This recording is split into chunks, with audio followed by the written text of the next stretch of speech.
Welcome back, everyone, to another edition of the Sports Medicine Update, a weekly podcast, podcast number 6 with yours truly, Jerry Riles, and of course, Dr. Chad Pedroman.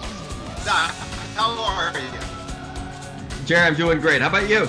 I'm doing fantastic. Chad Pedroman is the president of Illinois Sports Medicine and Orthopedic Center. Does fantastic work talking about sports medicine and sports injuries. And if you have not had a chance to check out our podcast, our weekly podcast, you can definitely Google it and check us out on YouTube, Facebook, even on Twitch. Sometimes we're out there, but we're slowly but surely gaining ground and building up momentum and building up our base, and we want you to be a part of it. So, Doc, there's been so much going on in the world of sports.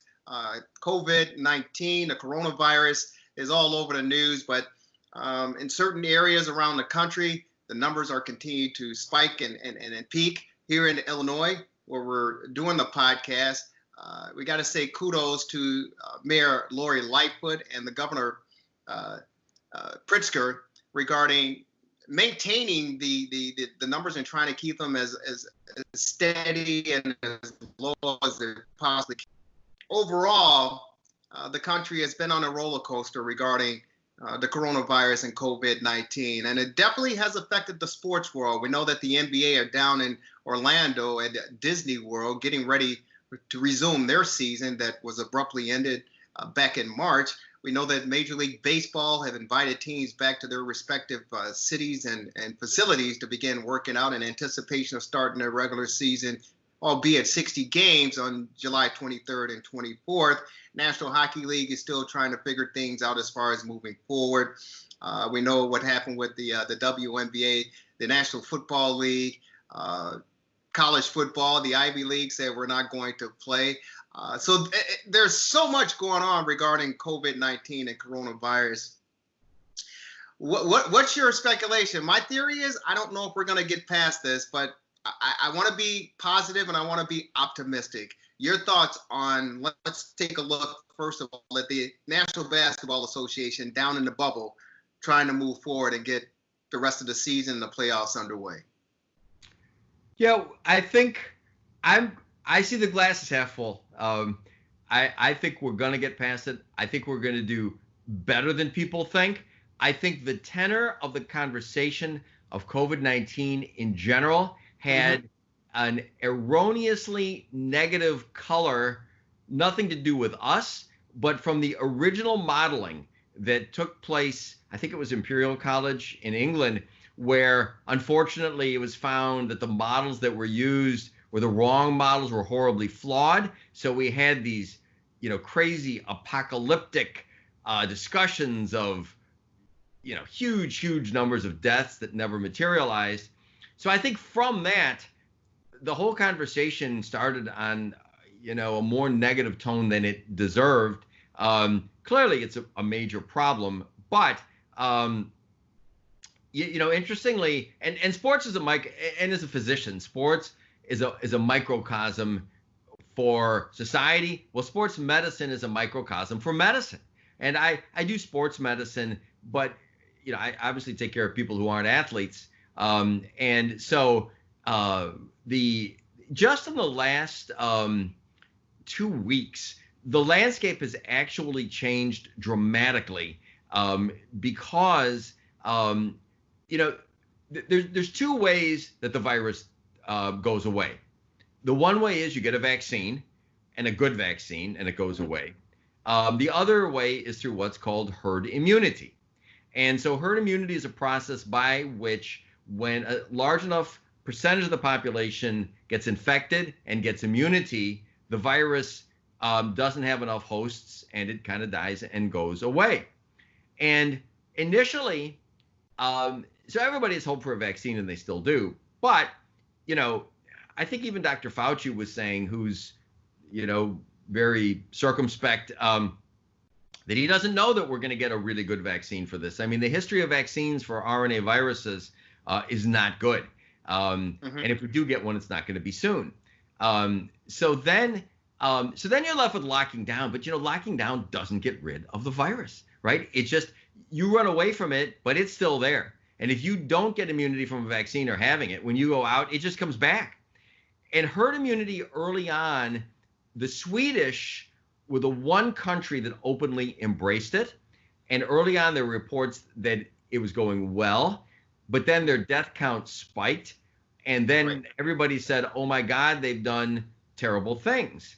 But, it's really interesting. And I don't want to get too wonky on this, but just 2 weeks ago, there were 3 studies, actually a 4th, that all came out, were all kind of reported all around the same time, which dramatically changed the landscape toward herd immunity being what the answer is going to be.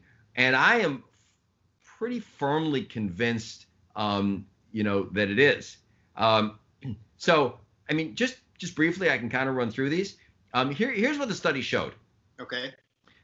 So originally the thought was, well, you need 60% herd immunity, and our immunity is way, way low. Well, number one, the University of Nottingham in England found that the models that they were using to come at like 60% were probably not right, that was a vaccine model, but when it's spreading organically, the number's probably closer to 43%. So the bar's lower. Number two, so a study from the Karolinska Institute in Sweden, famous place. And this is really amazing. We have been measuring immunity by antibodies. Well, they measured something called T-cell immunity, which is a lot of the viewers have probably heard about this, but that you can get immunity from cells, T cells, making you immune without having antibodies. And in fact, they found a lot of people who don't get really sick don't make antibodies. So they had a population that had 15% immunity, they thought, based on antibodies, but it was really 30% based on T cells. And they found that in general, the real immunity level is twice what the antibodies were. So then all of a sudden, instead of Sweden being 15% and needing 60, we find that Sweden, and it varies in parts of Sweden, is 30%. And they only need 43, so they're much closer. Another study from Germany found that 80% of the people that they tested their blood that had not had COVID-19, had some immunogenicity, cross-immunogenicity from antibodies from cold viruses and other things. So had some immunity from that. And then there were studies looking at Italy. So, Italy got killed horribly early on, but now they're doing much better. And the Italians are saying the virus is going away and whatnot. So Bergamo, Italy was hit very hard, high death count. But even 6 weeks ago, they found the antibody rate of immunity was 57%, which means the overall immunity rate is probably over 90%. So the point I'm getting at is, it turns out that we are probably much closer to herd immunity than we thought all over the world, that the bar to get there is much less than we thought, that the virus doesn't seem as bad as it did. And then the final piece of the puzzle is when looking at death rates. So in Sweden, they had high death rate, right? But 88% of their deaths were in people over 70. Mm-hmm. And that's, they did not protect their nursing homes, which is key. Same thing happened in New York, where actually people, unfortunately they made a miscalculation and nursing homes were forced to take people with COVID-19 from hospitals. I mean, the people there meant well, but it turned out to be a horrible mistake. Mm-hmm. So that, if you look at this, New York and Florida have about the same number of people. Florida has 3,700 deaths. New York has 36,000 deaths, 10 times as many because of that. So the point I'm getting at is, if you look at the death rate in young, healthy people, it's a little, nobody's completely sure, but it looks like it's about the same as the flu. So you've got this combination of we're more immune than we thought. You don't need it as much as you needed to get it. And young, healthy people stay very healthy. So I'm very encouraged by all of this. Well, it's good to hear you say that. I know the experts out there who would differ and argue against your points there. And in a layman's perspective, one death is too many deaths, regardless of the numbers. And when you make the comparison, when you talk about the flu, we do go through that, and we can talk about that, but we do go through the flu season.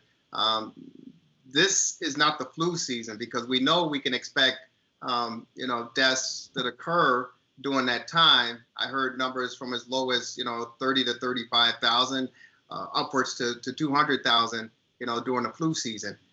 Definitely the numbers can vary, but with this coronavirus and this COVID, it doesn't take any time off. And now we're seeing it's affecting the young folks, because initially we heard that statistically that it was those 60 plus that were more, vulnerable to this. And of course, if you're obese, heart conditions, high blood pressure, those type of ailments, you are at a higher risk.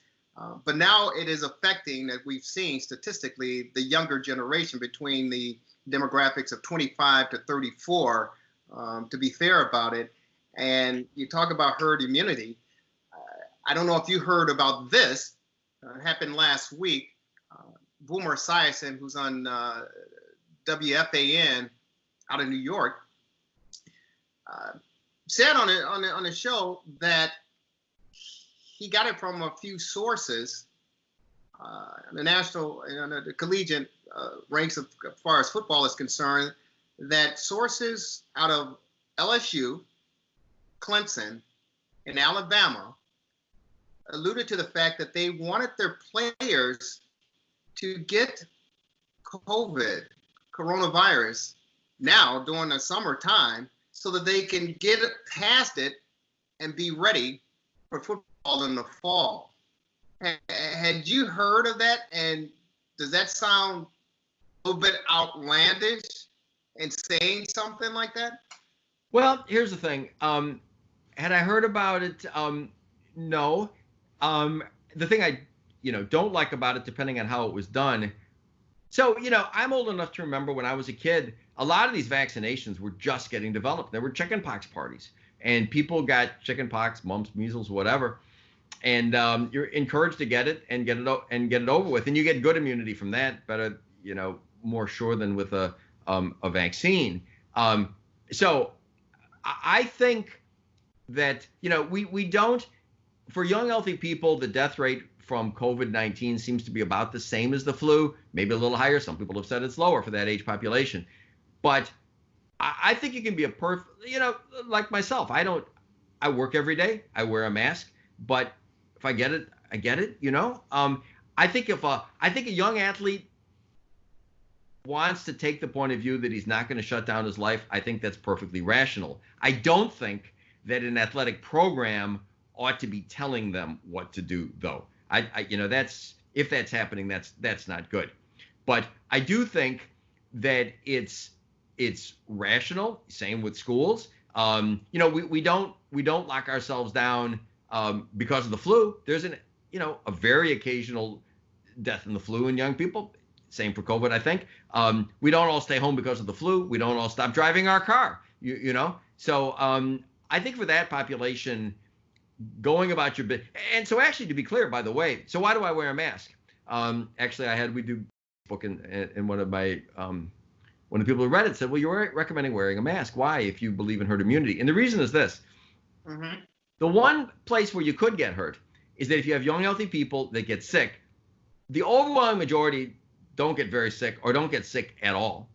A small percentage will get hospitalized, and a very small percentage approaching zero will die. But so from my perspective, if the cases are increasing and the death rate is going down, which is what's happening in the U.S., mm-hmm. I think that's the answer. And I understand that in many quarters, there are people that are saying there's new cases. This is terrible. We have to squelch the cases. But like I said, you shut down society and squelch the cases. They're coming back unless you get a virus. And if people get it and they don't die, I think it's okay. So I think that, but if you get too many cases all at once and people get sick and overwhelm the hospitals, that's not. Now that didn't come close to happening. Even in New York, there was that boat that was bought there, that hospital. They had lots of excess beds. So I think that having more cases to get herd immunity should happen, but I think it should be controlled herd immunity, and you keep an eye on it. And then you adjust accordingly. Governor DeSantis in Florida, who kind of opened up and got criticized, well, then he's closing down bars. I think it's the right thing to do. Keep an eye on the cases, take measures where you need to take them, so it isn't everybody all at once, but let herd immunity develop. Okay, so let me ask you, you talked about controlling it. The NBA, they're talking about controlling it, and so they're taking all these players down to Orlando and putting them in the bubble to play, at Disney World.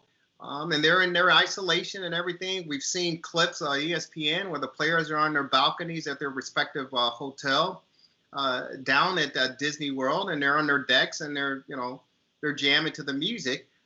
But for many of us who follow, sports and cover, the National Basketball Association, one thing I certainly understand, it applies to all of us as human beings, but in particular to professional athletes. They're all creatures of habit. All creatures of habit. You're used to doing certain things at certain times all the time. And that culture, you got to have to talk me off the ledge, because even though Adam Silver, the commissioner of the National Basketball Association, and all those in part are saying on paper, this is the structure that we have for these players to get through the next 2.5, 3 months of the NBA season. In the reality of it, Doctor, I can't see that these players are going to remain isolated, 6 feet apart, social distancing, interacting with each other on the court, and staying away from their families for 2-3 months. With these players being creatures of habit, it kind of scares me, because I cannot believe that they're going to stick to the protocol of being safe and careful, being in an isolated environment for 2 to 3 months. It appears to me that you might get a couple players that may try to leave the facility and or sneak some people in off the streets into the facility just because they're creatures of habit. And to me, that may be a case where you get one person exposed and that can shut things down again. What are your thoughts regarding this bubble thing in the National Basketball Association? Yeah, great points. One major thought, and I want to make the point pursuant to what I just said a few minutes ago. The one thing you've got to do with talking about controlled herd immunity, though, you've got to stay away from old sick people. So let young people get it, but you can't be visiting your grandparents. You just can't until herd immunity's here. So I think with these players, you got to keep the high-risk people away. Having said that, first of all, I think you're totally right. Like Stephen A. Smith had a kind of a humorous post, a little graphic maybe, actually was talking about female companions of these guys, whatnot. But anyway, no, I think you're right. I think it's going to happen. But see, I don't think, and if somebody gets it, they get it, and you quarantine them and then you bring them back. I not only don't think that's a bad thing, I think you're right. It's human nature. I think it's inevitable. And I think what's going to happen is, because they have restrictions in place, I think they'll be obeyed to some degree. So I think we'll get to be herd immunity. I think that's a good thing. These guys, the NBA guys in particular, are just the lowest risk people on the planet, pretty much. So I think it's very likely they'll be healthy. Maybe they'll get a little sick. They'll come back. And I think it'll be a controlled herd immunity there. If somebody gets sick and then they say, forget about it, well, if they shut it down, they shut it down. But I don't think they should. I think they should do what they're doing, let it spread a little, and I think it'll work out. Well, I hope you're right. I hope it certainly work out. But again, you certainly don't want anyone to die from this, because just one person succumbing to this and losing their life, who knows the ramifications? Yeah, it's true. But bear in mind, there are plenty of studies out there that indicate that the consequences of – so the only way you can do better than that bubble is a complete lockdown. So first of all, people aren't going to do it. And secondly, the consequences of lockdowns from suicide, drug overdoses, that kind of stuff. I think if you make it any worse than that, you're going to get frustrated people. A lot of these guys have fast cars, right? A lot of them have sort of a high-risk lifestyle because they can, So I think if you make draconian lockdown things worse than that until we get a good vaccine, number one, I think it'll never happen. And number two, I think you will get deaths from that. And the chances of getting a death from COVID-19 in those guys is pretty close to zero. And if there happens to be one, any death is a tragedy. But it's not like, you can get a death from the flu. It's not like you can prevent all of them. And in that population, I think the risk of a lockdown, if you could do it, which you can't, is higher. Well, here's the other here's the other perspective on it, Doc. And I agree with you, because these are some of the most skilled and physically fit individuals on the planet. But Rudy Gobert, who plays with the Utah Jazz, back in March, on March 10th or whatever, was the first player to be diagnosed with coronavirus, COVID-19. And he was joking about it at a press conference regarding the virus. 3 months later, Doc, he said, hey, I still can't smell. And that's the question that, okay, you may not die from it, and God forbid, but we don't know the long-term effects of what this virus can do to you, whether it's your organs or whether it's your mental state or what have you. How do you address that? I don't think it's going to be a long-term problem. I think that if you get deathly ill and you're on a respirator for a couple of months and you get other organ damage, I think that's a significant problem. But, I'm not him, but there's really no evidence that for people who don't get very sick, and he didn't, that they're going to have long-standing significant health problems. Well, I hope you're right. And, it's right now, it appears there's no right or wrong answer, because we've never experienced this type of a pandemic in our lifetime. We've read about it and we've heard in the past, but we've never lived through it and experienced it. And we thought at one particular time when it first hit the United States that, of course, like been discussing, that it's affecting the elderly people. And now we're seeing that it's the young folks that are being affected by it as well. And let's just hope. I think it's better to be safe than sorry. And I think we're going to learn a lot in the next couple of weeks as far as the National Basketball Association is concerned regarding everyone in this bubble. I do know that I think it was the Toronto Blue Jays up in Canada. This is how serious they're taking it, Doc. They're saying that if they find any of their players out on the street outside of the confined areas to try to get back, that the player is going to be fined $750,000 if they're fined out of the restricted area and not practicing, social distancing. $750,000. That's a lot of cabbage. Yeah, and the nice thing about this, in a way, you mentioned a lot of disagreement, and there is.